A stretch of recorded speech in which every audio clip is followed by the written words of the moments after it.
قاتل کو جگائے. میں پورے مجمع کی توجہ چاہتے ہوئے فکر عرض کرنا چاہتا ہوں. آپ کو معلوم ہے میرے مولا نے اپنے قاتل سے کیا گفتگو کی؟ پہلا فکرہ الٹا نہ سو، یہ شیطان کا فعل ہے. پہلا فکرہ میرے مولا نے کہا، بچے کو معلوم. پہلا فکرہ مولا نے کہا الٹا نہ سو، یہ شیطان کا فعل. دوسرا فکرہ اٹھ نماز پڑھ. یہ دو فکرے سمجھ میں آ جائے علی سمجھ میں آ جائے گا. الٹا نہ سو یہ نہی عن المنکر ہے، اٹھ نماز پڑھ یہ امر بالمعروف ہے. علی اپنے قاتل کو بھی نماز کی تلقین کرتا ہے. علی اپنے قاتل کو بھی نماز کی تبلیغ کرتا ہے. اور اس مجمع میں کون ہے جس کا یہ عقیدہ ہو کہ مولا علی کو پتہ نہیں تھا کہ مسجد میں میرا قاتل ہے؟ تو اب علی سے کہہ دو کہ مسجد میں نہ جائیں. مولا جب آپ کو پتہ ہے. علی اس دن بھی مسجد میں گیا جب علی کو معلوم تھا کہ مسجد میں میرا قاتل. وہ مسجدوں کی رونق، وہ مسجدوں کی زینت، وہ عبادت کی زینت، عبادت نہ کرتا تو دنیا اسے واقعاً خدا کہتی. پھر کوئی دلیل کام نہیں آنی تھی، ساری دنیا کہتی کہ اللہ ہے. اس نے اپنے سجدے سے تصور کو ہی مٹا کے رکھ دیا کہ کوئی ہے جسے میں جھکتا ہوں. علی ہو کہ جس کے سامنے جھکے.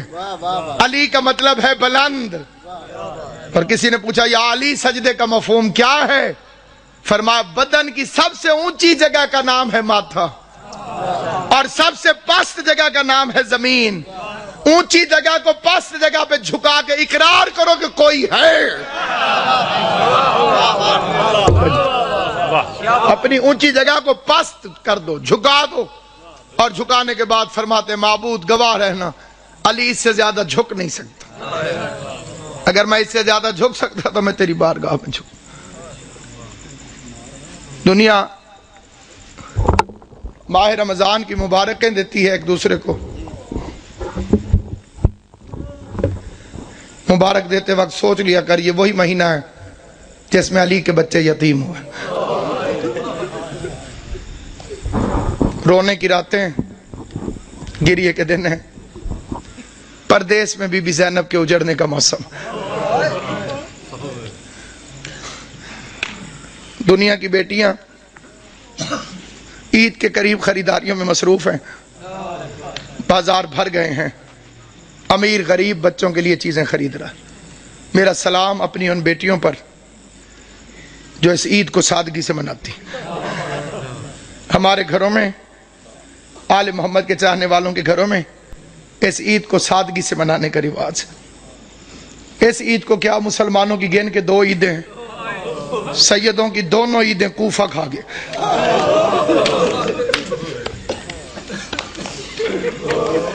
کئیوں نے میرا لفظ سمجھا ہے، کئیوں کو سمجھ نہیں آئی. عیدیں 2 ہیں، شہر ایک ہے.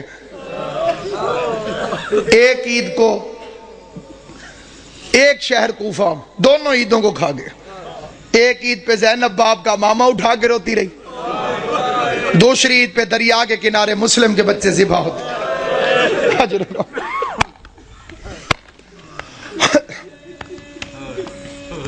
امام حسین کا پاک خالق آپ کو کوئی غم نہ دے سوائے غم حسین کے. رمضان اسی کا قبول ہے جس نے علی کے بچوں کو پرسا دی. عبادتیں اسی کی قبول ہیں جس نے علی کے یتیموں کو پرسا دیا. کوشش کرنا ان 3 دنوں کو محرم کی طرح گزارا کر. محرم کی طرح.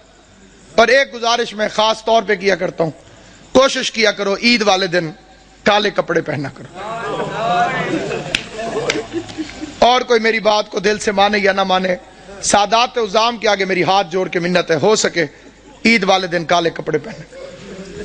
آج کل کسی کے گھر میں 100 سال کا بڈھا بھی مر جائے نا، عید والے دن تو عید مبارک ہے وہ قبول نہیں کرے گا.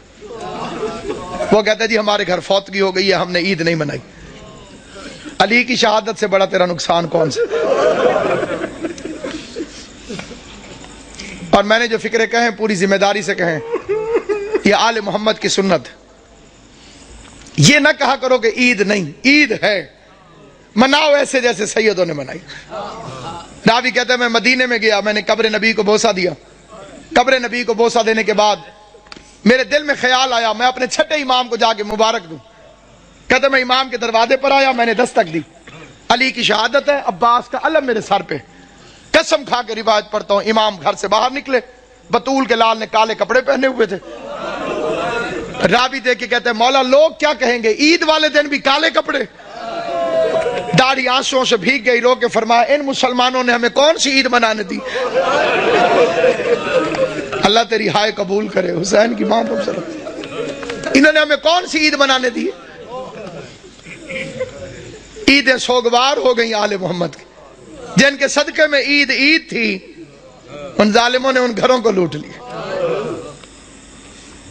عبادت کے موسم میں, پردیس میں, اور جو وہ سازش ہے, ایس ایم ایس بھی چلتے ہیں, مجلسوں میں بھی بات ہوتی ہے, ماتم داریوں میں بھی. عبد الرحمن ابن ملجم پہ لعنت, یہ ادھوری لعنت, لعنت مکمل بھیجی کرو. اسے بھیجنے والے پہ لعنت, اس کی سرپرستی کرنے والے پہ لعنت. ابن ملجم تو کرائے کا قاتل ہے, تاریخ کو تروڑ مروڑ کے پیش کیا گیا. یہ تو ایک کرائے کا قاتل ہے جسے بھیجا گیا. کتامہ تو ایک کرائے کی قاتلہ ہے جو پہلے سے وہاں پر فرعون شام کے منصوبے سے موجود تھی. علی کا قاتل فرعون شام ہے, جیسے سازش کے تحت اس ملعون کو یہاں بھیجا. پھر ایک لمبی کہانی اور سٹوری بنا دی گئی, جی وہاں بھی حملہ ہوا, وہاں بھی حملہ ہوا, ایک وقت میں, ایک ٹائم میں, ایک تاریخ کو. عقل کے دشمنوں, کس زمانے کی بات کر رہے ہو؟ ان کے پاس موبائل ٹیلی فون تھے کہ میں اب ادھر حملہ کر رہا ہوں, تو ادھر کر, تو ادھر کر, تو ادھر کر. کوئی سیٹلائٹ نیٹ ورک تھا؟ سب جھوٹا افسانہ ہے. ساروں نے مل کے زینب کو یتیم کیا.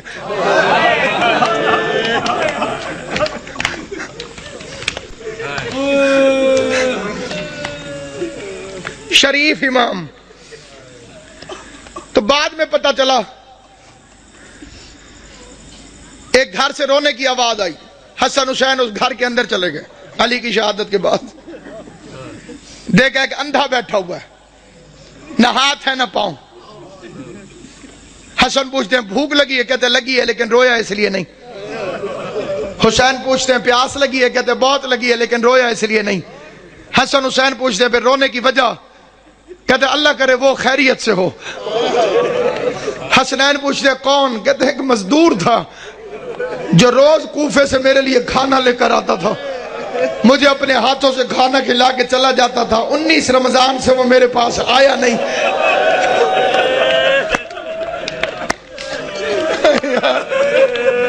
ہائے یا علی,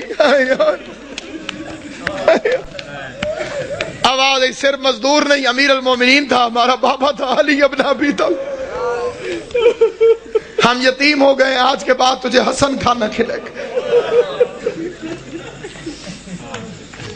رات کے وقت راشن اٹھا اٹھا کے لوگوں کے گھروں میں پہنچانے والا امیر, بادشاہ دین و دنیا امیر. پھر بیٹیاں بلا لیں, کوفے کے شہر میں اپنی زندگی میں بیٹیاں آ گئی. آج تک وہ گھر موجود ہے. دعا کیا کرو. میں ایک سفارش کرتا ہوں ہر مومن سے, دعا میں بڑی طاقت ہے. دنیا کے اندر اللہ نے دعا کو مومن کا اسلحہ قرار دیا, اور یہ اتنا کاریگر کارآمد اسلحہ ہے کہ اس کے سامنے کسی اسلحے کی ضرورت ہی نہیں. دنیا میرے پیچھے تھی اور میرے ساتھ تھی صرف مومنین کی دعائیں, اور میں بی بی کا شکر گزار ہوں. میں آپ کا شکریہ ادا کرنے لگوں, ہر بندے کا شکریہ میں ادا کر ہی نہیں سکتا. ہر گھر میں میرے لیے ایسے دعا ہوئی جیسے میں اسی گھر کا فرد ہوں. اور یہ محبت جناب سیدہ کونین ہے, اس کا بی بی آپ کو اجر عطا کرے. جب بھی دعا مانگے, ایک دعا کبھی مر کے بھی نہ بھولنا کہ خدایا مجھے کربلا دکھا,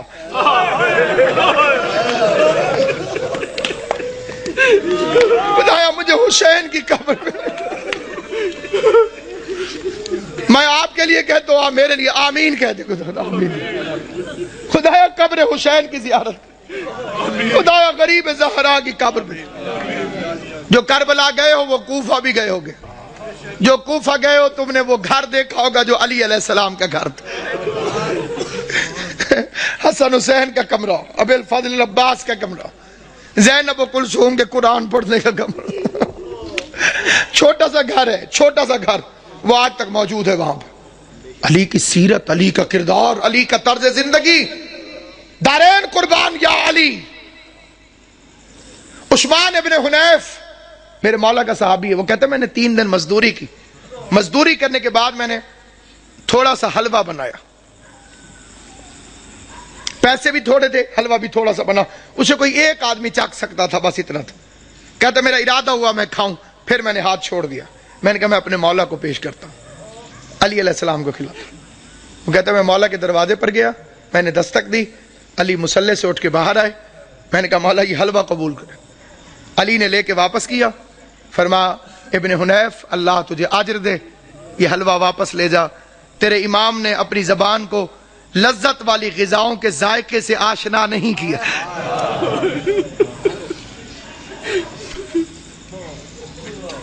خطبے میں فرماتے تھے مجھے فخر ہے مجھ پر زکوٰۃ کبھی واجب نہیں ہوئی،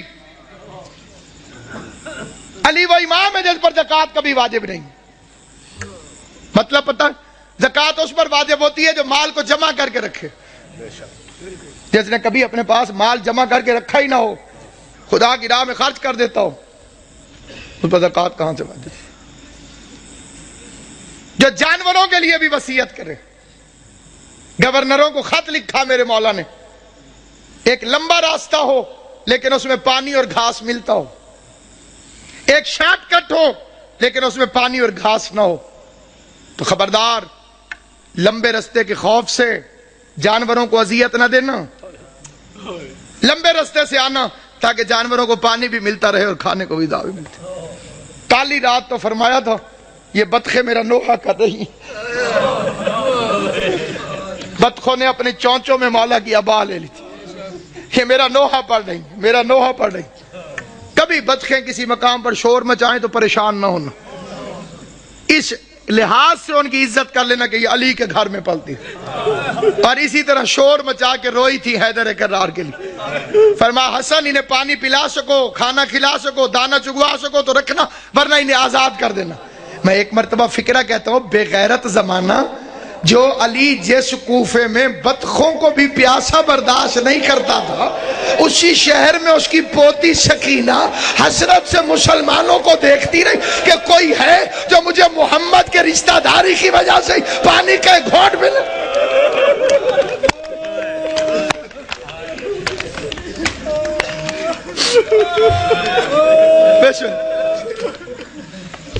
ابھی تو امیر کی بیٹی ہے علی کی بیٹی،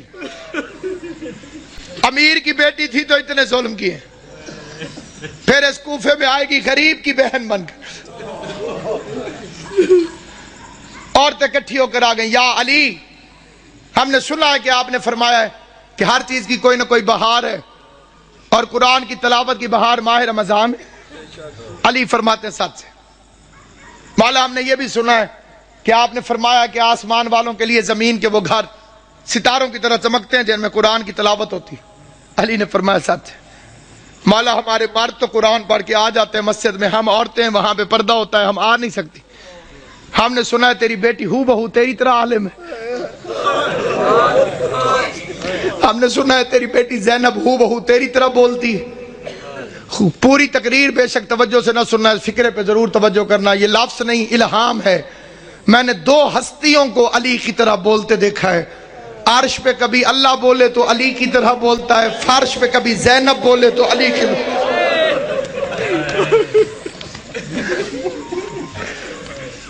ایک اللہ بولتا ہے علی کی طرح، ایک زینب عالیہ بولتی ہے علی کی طرح۔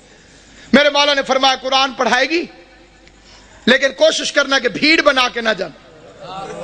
ہائے ہائے میری بچی بھیڑ سے گھبراتی، پڑھنے لگی عورتیں قرآن پڑھانے لگی، زینب عالیہ درس علی کے لہجے میں قرآن پڑھاتی رہی، علی کے علم سے قرآن پڑھاتی رہی۔ لیکن جب آیا ہے کہ بلا 40 ہجری والا ماہ رمضان، عورتیں جاتی تھی قرآن پڑھنے، روتی ہوئی باہر واپس آتی تھی۔